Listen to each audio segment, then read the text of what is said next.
आज हम इस वीडियो में कक्षा 10 हिंदी पाठ्य पुस्तक में संकलित कवि नागार्जुन की दूसरी कविता फसल का अध्ययन करेंगे। फसल कविता में कवि ने किसानों के परिश्रम एवं प्रकृति की महानता का गुणगान किया है। उनके अनुसार फसल पैदा करना किसी एक व्यक्ति के बस की बात नहीं। इसमें प्रकृति एवं मनुष्य दोनों का तालमेल लगता है। बीज को अंकुरित होने के लिए धूप, वायु, जल, मिट्टी एवं मनुष्य के कठोर परिश्रम की जरूरत पड़ती है, तब जाकर फसल पैदा होती है। तो इस प्रकार इस कविता में कवि ने फसल क्या है, साथ ही इसे पैदा करने में किन किन तत्वों का योगदान रहता है, इसे कवि ने स्पष्ट किया है। तो इस प्रकार से हम देखते हैं कि प्रस्तुत कविता में कवि ने फसल के लिए आवश्यक तत्वों जैसे किसानों के परिश्रम, धूप, वायु, जल, मिट्टी आदि सभी तत्वों के योगदान को रेखांकित करते हुए फसल की उत्पत्ति के कारकों का बड़ा ही सुंदर वर्णन किया है। कवि कहता है, एक की नहीं, दो की नहीं, ढेर सारी नदियों के पानी का जादू। एक के नहीं, दो के नहीं, लाख लाख कोटि कोटि हाथों के स्पर्श की गरिमा। एक की नहीं, दो की नहीं, हजार हजार खेतों की मिट्टी का गुणधर्म। तो यहाँ फसल के बारे में बताया है कवि ने। कोटि शब्द आया जिसका अर्थ है करोड़ करोड़ या करोड़ों करोड़ों। तो कवि कहता है, एक की नहीं, दो की नहीं, ढेर सारी नदियों के पानी का जादू है फसल। तो यहाँ जो फसल के बारे में कवि कहता है, नदियों के योगदान को रेखांकित करते हुए कि एक या दो नदियों के पानी का प्रभाव या परिणाम फसल नहीं, अपितु ढेर सारी नदियों के पानी का जादू है फसल। क्योंकि जिस प्रकार से न जाने कितनी ही नदियों का पानी भाप बनकर जब बादलों के रूप में इकट्ठा होता है और वहीं बादल बरसात करते हैं और वह पानी खेतों में बरसात के रूप में गिरता है, तो उन ढेर सारी नदियों के पानी फसल को तैयार करने में अपना योगदान देता है। आगे कवि कह रहा है, एक के नहीं, दो के नहीं, लाख लाख कोटि कोटि हाथों के स्पर्श की गरिमा। लाख लाख कोटि कोटि यानी करोड़ करोड़ हाथों के स्पर्श की गरिमा। हाथों के स्पर्श का अर्थ है यहाँ पे किसानों के हाथों द्वारा किया गया परिश्रम।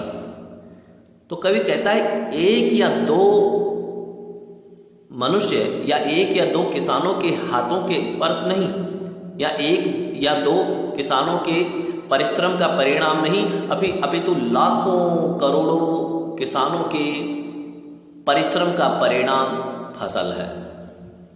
और इस तरह से यहाँ कवि ने किसानों द्वारा किए गए परिश्रम की गरिमा फसल को बताया है। एक की नहीं, दो की नहीं, हजार हजार खेतों की मिट्टी का गुणधर्म। कवि कहता है कि फसल एक या दो खेतों की मिट्टी का गुणधर्म नहीं है, अपितु फसल को तैयार करने के लिए हजार हजार खेतों की मिट्टी का गुण उसमें समाहित होता है। तो यहाँ हमने देखा कवि ने फसल को ढेर सारी नदियों के पानी का जादू, लाखों करोड़ों किसानों के परिश्रम की गरिमा और हजार हजार खेतों की मिट्टी का गुणधर्म बताया है।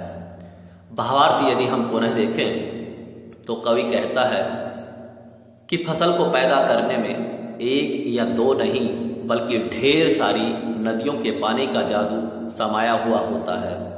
अर्थात जब सारी नदियों का पानी भाप बनकर बादलों द्वारा बरसात के रूप में गिरता है, तब वह फसल उपजाने में सहायक होता है।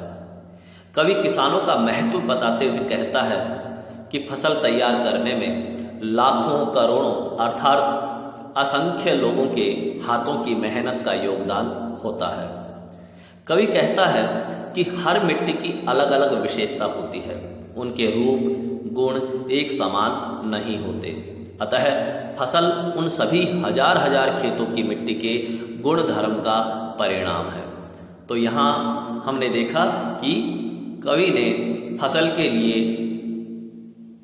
महत्वपूर्ण योगदान देने वाले 3 महत्वपूर्ण तत्वों, नदियों के पानी का जादू, लाखों करोड़ों किसानों के परिश्रम की गरिमा और हजार हजार खेतों की मिट्टी के गुण धर्म का योगदान रेखांकित किया। आगे की इन पंक्तियों में कवि फसल उत्पादन में महत्वपूर्ण भूमिका निभाने वाले तत्वों को अधिक स्पष्टता से समझाते हुए कहता है कि फसल क्या है। और तो कुछ नहीं है वह, नदियों के पानी का जादू है वह, हाथों के स्पर्श की महिमा है, भूरी काली संधली मिट्टी का गुणधर्म है, रूपांतर है सूरज की किरणों का, सिमटा हुआ संकोच है हवा की थिरकन का। यह रूपांतर शब्द आया जिसका अर्थ है बदला हुआ रूप। अब यह कवि प्रश्न करते हुए कहता है कि फसल क्या है, यानी कि फसल क्या है, प्रश्न कर रहा है कवि। और खुद ही इस प्रश्न का उत्तर देते हुए कवि कहता है कि और तो कुछ नहीं है वह, नदियों के पानी का जादू है वह। कवि कहता है कि फसल और कुछ नहीं अपितु नदियों के पानी का जादू है, यानी ढेर सारी नदियों के पानी के प्रभाव के रूप में फसल तैयार होती है। फसल को तैयार करने में उन ढेर सारी नदियों का महत्वपूर्ण योगदान यहाँ कवि ने बताया है। हाथों के स्पर्श की महिमा है। लाखों करोड़ों किसान खेतों में फसल को तैयार करने के लिए अपना अपना योगदान देते हैं। मिट्टी में बीज को डालने से लेकर फसल उत्पादन तक लगातार किसान अपने हाथों के स्पर्श द्वारा, अपनी मेहनत द्वारा फसल को तैयार करता है। अतः कवि ने किसानों द्वारा किए गए परिश्रम की महिमा फसल को बताया है। आगे कवि कहता है भूरी काली संधली मिट्टी का गुण धर्म है। फसल तैयार करने में मिट्टी का महत्वपूर्ण योगदान होता है। मिट्टी में ही बीज डाला जाता है और मिट्टी से विभिन्न प्रकार के पोषक तत्वों को लेते हुए वह बीज अंकुरित होकर धीरे धीरे फसल के रूप में तैयार होता है। और यह मिट्टी कोई एक गुण धर्म वाली नहीं होती, कोई भूरी मिट्टी होती है, कोई काली, कोई संधली मिट्टी होती है, और इस प्रकार न जाने कितने प्रकार की कितने गुण और विशेषताओं वाली मिट्टियों का योगदान फसल को तैयार करने के में होता है। तो यहाँ कवि ने फसल उत्पादन में मिट्टी के महत्वपूर्ण योगदान को रेखांकित किया है। आगे कवि कहता है रूपांतर है सूरज की किरणों का। कवि ने फसल को सूरज की किरणों का बदला हुआ रूप बताया है। कवि कहता है कि सूर्य की किरणों से मिलने वाले प्रकाश से पौधे अपना भोजन तैयार करते हैं और उन सूर्य की किरणों के बदले हुए रूप के रूप में ही फसल दिखाई देती है। पेड़ पौधों के पूर्णतः विकास के लिए सूर्य की किरणें महत्वपूर्ण होती हैं। अतः फसल उत्पादन में कवि ने सूर्य की किरणों के प्रकाश की महत्वपूर्ण भूमिका रेखांकित की है और बताया है कि फसल और कुछ नहीं सूर्य की किरणों का बदला हुआ रूप ही है, उसका रूपांतरित रूप है। सिमटा हुआ संकोच है हवा की थिरकन का। कवि कहता है कि इन सभी तत्वों के साथ साथ फसल में हवा का भी महत्वपूर्ण योगदान होता है और फसल और कुछ नहीं उस हवा की थिरकन का सिमटा हुआ संकोच है।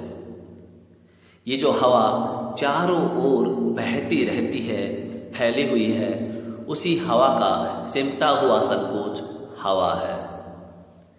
तो यहाँ कवि ने फसल के महत्वपूर्ण तत्वों की जानकारी दी कि किन किन तत्वों का योगदान फसल को तैयार करने के लिए होता है। भावार्थ यदि हम पुनः देखें, फसल क्या है, इसे पैदा करने में किन अवयवों का योगदान रहता है, उसे स्पष्ट करते हुए कवि ने कहा है कि वह और कुछ नहीं बल्कि नदियों के पानी का प्रभाव अर्थात जादू है। वह किसानों के हाथों के स्पर्श की महिमा है। वह कई प्रकार की भूरी, काली, संधली मिट्टी का गुणधर्म अपने में सजोए हुए है। वह सूर्य की किरणों का बदला हुआ रूप है। फसल में हवा की थिरकन का सिमटा हुआ संकोच भी भरा हुआ है। इस प्रकार फसल को मिट्टी से जरूरी पोषक मिलते हैं, फिर पानी, धूप और हवा उसके तैयार होने में अपना योगदान देती हैं। लेकिन उस पर से लाखों करोड़ों किसानों की मेहनत ही फसल को समुचित रूप से तैयार कर पाती है। तो इस प्रकार हम देखते हैं कि कवि ने फसल उत्पादन में एक बीज के अंकुरित होने से लेकर और फसल उत्पादन तक के संपूर्ण आवश्यक तत्वों की जानकारी बड़े ही सुंदर ढंग से प्रस्तुत कविता में अभिव्यक्त की है। धन्यवाद।